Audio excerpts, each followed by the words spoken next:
Hi అండి, welcome back to my channel Nagamani Telugu వంటలు.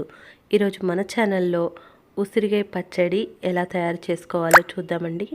ఇప్పుడు మనకి ఉసిరికాయలు ఎక్కువగా దొరుకుతున్నాయి కదా, ఈ టైంలో ఉసిరికాయలు తింటే చాలా మంచిది.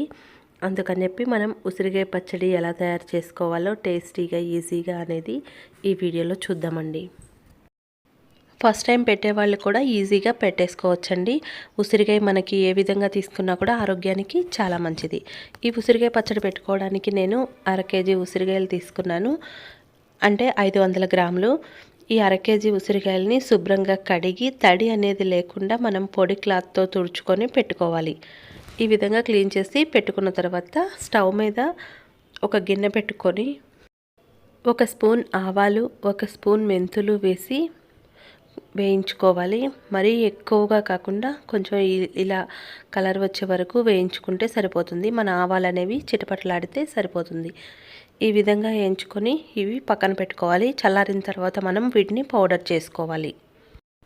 అలాగే చింతపండు ఒక 50 గ్రాములు తీసుకొని మొత్తం క్లీన్ చేసుకోవాలి. క్లీన్ చేసుకున్న తర్వాత ఇందులో కొంచెం గోరువెచ్చగా ఉన్న నీళ్లు పోసి కొంచెం సేపు నానబెట్టుకోవాలి. ఇది నానేలోపు మనం స్టవ్ మీద కళాయి పెట్టుకొని ఆయిల్ హీట్ అయిన తర్వాత ఈ ఉసిరికాయలు వేయించుకోవాలి. ఆయిల్ హీట్ అయిన తర్వాత సిమ్లో పెట్టేసి మరీ ఎక్కువ హీట్ కాకుండా మీడియం ఫ్లేమ్లో ఉన్నప్పుడే సిమ్లో పెట్టుకొని ఈ కాయలు ఇందులో వేసి వేయించుకోవాలి. ఇలా వేయించుకోవడం వల్ల మనకి లోపల నుంచి కూడా ఈ ఉసిరికాయ అనేది బాగా వేగుతుంది. లేకపోతే మనకి లోపల ఉడకకుండా పైన నల్లగా వచ్చేస్తుంది ఎక్కువ హైలో పెట్టి వేసుకుంటే. కాబట్టి సిమ్లో పెట్టి వేసుకోవాలి. ఈ విధంగా కలుపుకుంటూ వేయించుకోవాలి. మనకి పైన నురగలాగా వచ్చింది కదా, మనకి ఇదంతా పోయేసరికి ఉసిరికాయ అనేది బాగా ఉడుకుతుంది. మనం ఉడికిందా లేదా అని చెక్ చేసుకోవడానికి ఇలాగ జల్లెడ గంటిలోకి తీసుకొని ఏదైనా ఫోర్క్ కానీ చాకు కానీ ఇలాగ గుచ్చి చూడాలి. మనకి ఇలా పెట్టగానే వెంటనే గుచ్చుకుంటే మనకి లోపల నుంచి కూడా ఉసిరికాయ అనేది బాగా పర్ఫెక్ట్గా వేగినట్టు గుర్తు. మనం ఇలా పచ్చళ్ళు పెట్టుకునేటప్పుడు పల్లి నూనెనే వాడుకుంటే పచ్చడి టేస్ట్ అనేది బాగుంటుంది. ఈ విధంగా మనం కళాయిలో నుంచి జల్లెడగంటిలో తీసి ఒక గిన్నెలోకి వేసుకొని పక్కన పెట్టాలి. ఈలోపు ఇవి పూర్తిగా చల్లారుతాయి. ఇప్పుడు వేరొక గిన్నె స్టవ్ మీద పెట్టుకొని ఇందాక మనం నానబెట్టుకున్నాం కదా చింతపండు, అవి ఆ వాటర్తో సహా మనం ఈ గిన్నెలోకి వేసుకొని బాగా ఉడికించుకోవాలి. ఎలా అంటే మనం పులిహోరకి పులుసు ఉడికించుకుంటాం కదా, ఆ విధంగా మొత్తం దగ్గరకు వచ్చే వరకు ఉడికించుకోవాలి. ఇప్పుడు మనం దీన్ని మిక్సీ పట్టుకొని పక్కన పెట్టుకోవాలి. చల్లారిన తర్వాత మనం ఈ పచ్చడి కలుపుకోవడానికి మనం అన్నీ కూడా చల్లారిన తర్వాతే కలుపుకుంటేనే పచ్చడి టేస్ట్ అనేది బాగుంటుంది, బ్లాక్ రాకుండా ఉంటుంది. ఇప్పుడు మనం ఇవి వేయించుకున్నాం కదా కళాయి, అదే కళాయిలో అదే ఆయిల్లో ఎండుమిర్చి కొన్ని తుంపి వేసుకోవాలి. అలాగే జీలకర్ర, ఆవాలు అవి 1 టేబుల్ స్పూన్, ఇవి 1 టేబుల్ స్పూన్ వేసుకోవాలి. మనం పచ్చడి క్వాంటిటీని బట్టి ఇవి పెంచుకొని వేసుకోవాలి. ఇవి వేసి బాగా కలుపుకుంటూ వేయించుకోవాలి.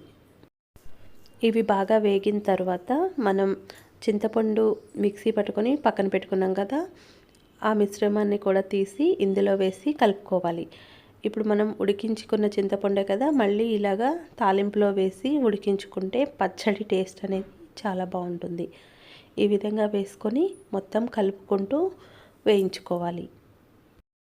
మనం చింతపండు వేసుకొని కొంచెం ఇందులో వేగిన తర్వాత 1 స్పూన్ పసుపు వేసుకొని మొత్తం బాగా కలిసేలాగా మిక్స్ చేసుకోవాలి. పసుపు వేసిన 1 నిమిషం తర్వాత కరివేపాకు, పచ్చి కరివేపాకు కూడా వేసి మొత్తం బాగా కలిసేలాగా మిక్స్ చేసుకోవాలి. ఈ చింతపండు, కరివేపాకు, పసుపు, ఈ జీలకర్ర, ఆవాలు ఇవన్నీ వేగుతుంటే మనకి స్మెల్ అనేది కూడా చాలా చాలా బాగుంటుందండి ఈ పచ్చడి చేసుకునేటప్పుడు.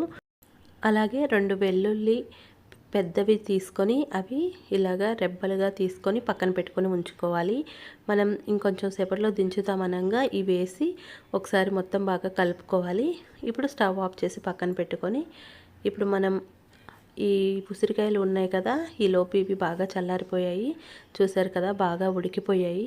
మనకి చూస్తుంటేనే అర్థమవుతుంది కదా. ఈ విధంగా ఇలా చేతిలో నొక్కగానే ఇలా తొనలుగా విడిపోతే మనకి పర్ఫెక్ట్గా ఉడికినట్టు లెక్క ఈ ఉసిరికాయ అనేది. ఇప్పుడు ఇవి పూర్తిగా చల్లారిపోయాయి కదా, మనం ఇందులో అన్నీ వేసి కలుపుకోవాలి. ఇందాక మనం మిక్సీ పట్టి పక్కన పెట్టుకున్న ఈ ఆవాలు మెంతి పిండిని వేసుకోవాలి. ఇవి వేసుకున్న తర్వాత దీనికి తగ్గట్టుగా మనం కారం, కొన్ని మిర్చి కారం ఉంటుంది, కొన్ని కారం లేనివి ఉంటాయి కదా, దాన్ని బట్టి చూసి వేసుకోవాలి. నేను తీసుకున్న కారం కొంచెం మంటగానే ఉంది, అందుకని చెప్పి ఒక గ్లాసే తీసుకున్నాను. అలాగే కల్లుప్పుని మిక్సీ పట్టుకోవాలి. కొంచెం ఎండలో పెట్టి మిక్సీ పట్టుకొని ఈ విధంగా మనం పచ్చళ్ళలో వేసుకుంటే బాగుంటుంది. అర గ్లాసు ఈ ఉప్పు వేసుకున్నాను. ఇది మొత్తం బాగా కలిసేలాగా మిక్స్ చేసుకోవాలి. ఒక గ్లాస్ కారం, అర గ్లాసు ఉప్పు వేసాను. మీకు కారం తక్కువ ఉన్నదైతే ఇంకొక అర గ్లాస్ కారం వేసుకున్నా కూడా సరిపోతుంది. ఈ విధంగా మొత్తం కలుపుకోవాలి. సాల్ట్ కూడా మనం నార్మల్ సాల్ట్కి ఈ సాల్ట్కి చాలా తేడా ఉంటుంది.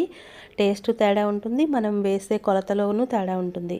ఇది కొంచెం ఉప్పదనం ఎక్కువ ఉంటుంది, మనం గల్లుప్పు కదా, అందుకని చెప్పి ఒక హాఫ్ గ్లాస్ వేసుకుంటేనే సరిపోతుంది. మనం అన్నీ కలుపుకున్న తర్వాత చాలకపోతే అప్పుడు యాడ్ చేసుకోవచ్చు. ఇలా కలుపుకున్న తర్వాత మనం తాలింపు చేసి పక్కన పెట్టుకున్నాం కదా, ఇది కూడా వేసి మొత్తం కలిసేలాగా మిక్స్ చేసుకోవాలి.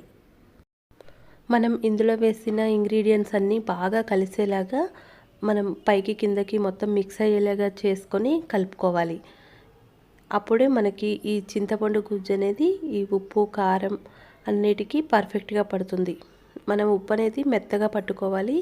గల్లులుగా ఉంటే కనుక మళ్ళీ కరగవండి, ఎందుకంటే పులుపు ఉంటుంది కదా, పచ్చడి మధ్యలో తగులుతూ ఉంటాయి. అందుకని మెత్తగా పౌడర్లా చేసుకొని పట్టుకోవాలి. ఈ విధంగా మొత్తం కలిసేలాగా మిక్స్ చేసుకోవాలి. ఇలాగా మొత్తం అన్నీ వెడల్పుగా ఉన్న గిన్నెలోనే వేసుకొని కలుపుకోవాలి. ఇలా కలుపుకున్న తర్వాత మనం ఏదైనా ఒక గ్లాస్ సీసా కానీ లేదా ఇలాగా గ్లాస్ జార్ కానీ వేసుకొని అందులోకి పెట్టుకోవాలి. ఎందుకంటే ఒక 3 days వరకు ఈ పచ్చడి అలా ఊరితేనే బాగుంటుంది. తర్వాత మనం అన్నీ సరిపోయాయా లేదా చూసుకొని డబ్బాలోకి పెట్టుకుంటే బాగుంటుంది. ఈ విధంగా ఇందులోకి వేసేసి మనం ఒక 3 days వరకు కదిలించకుండా పక్కన పెట్టుకోవాలి.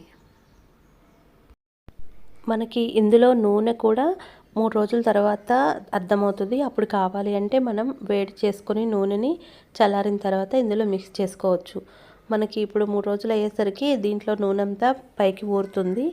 మనకి అప్పుడు సరిపోలేదు అనుకుంటే చూసుకొని అప్పుడు వేసుకుంటే సరిపోతుంది. ఈ విధంగా మొత్తం మిక్స్ చేసుకున్న తర్వాత మనం మూత పెట్టి పక్కన పెట్టేసుకోవాలి. 3 days ఊరిన తర్వాత పచ్చడి టేస్ట్ అనేది కూడా చాలా బాగుంటుంది. మనకి ఉప్పు అనేది కూడా పర్ఫెక్ట్గా అప్పుడు అర్థమవుతుంది. ఈ విధంగా 3 రోజుల తర్వాత మళ్ళీ మనం తీసి చూస్తే చూసారు కదా, ఈ పచ్చడి అనేది పర్ఫెక్ట్గా రెడీ అయిపోయింది. మొత్తం ఆయిల్ అనేది బయటకు వచ్చేసింది, సరిపోని ఉంది. మనకి ఇంకా కొంచెం ఆయిల్ ఉండాలి అనుకుంటే అలాగా వేడి చేసి చల్లారిన తర్వాత కలుపుకుంటే సరిపోతుంది. ఈ పచ్చడి వేడివేడి అన్నంలో కొంచెం నెయ్యి వేసుకొని తింటే చాలా బాగుంటుంది. ఈ విధంగా మీరు కూడా ఒకసారి తప్పకుండా ట్రై చేయండి. ఈ వీడియో కనుక మీకు నచ్చినట్లయితే లైక్ చేయండి, షేర్ చేయండి, సబ్స్క్రైబ్ చేయండి. Thanks for watching. మళ్ళీ మరొక చక్కటి వీడియోతో కలుద్దాం.